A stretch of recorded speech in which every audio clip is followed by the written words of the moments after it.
I did believe for a little bit of my childhood that what I was experiencing at home was normal. I would come into school and my teachers would ask me, "Are you okay? Like, you seem a little off today." Or to be real, like I would come into school with like a black eye and my teacher would be like, "Where'd you get that?" And my mom would rehearse the story with me of what to say. And that's when it clicked in my brain that like that wasn't normal, that wasn't right.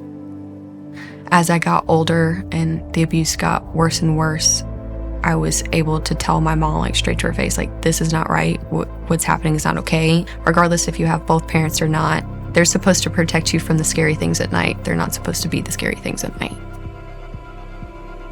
So I went on a Young Life trip to Colorado.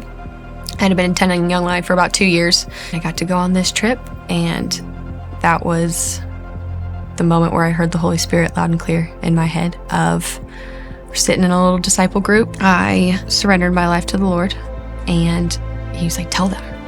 The Lord was like, "Tell them the truth, like tell them what's going on." And I finally opened up to some abuse that was going on at home, and from there on, my whole world changed. I did have this calming peace that it was going to be okay. That was probably the biggest moment in my life where I had to learn my faith has to be stronger than my fear.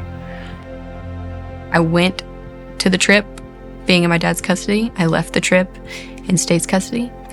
I went to a group home for a couple weeks before I was placed with a family. I very well believe in my whole heart that if I would have went home to live with my dad, I would not have made it. I would not be alive.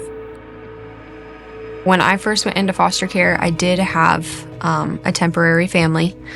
I lived with them for about 3 to 4 weeks, and they actually ended up getting shut down. That's when my forever family showed up at the door, and they picked me up and helped me pack my things, put me in the car.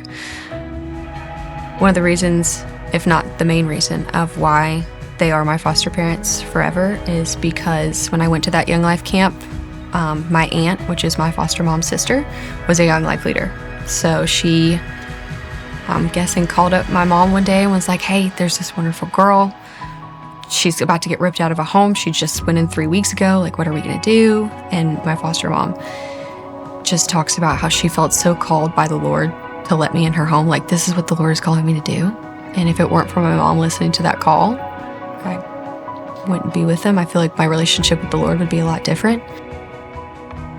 People who aren't blood related to me, don't know me from Adam, chose me and chose to help me build a future for myself. It's something where at my age now, I can thank the Lord. Like, there's no other way to explain my life, what I've been through, without physically seeing the Lord in it every step of the way. I'm just so thankful to be able to hear his voice time and time again of like, keep going.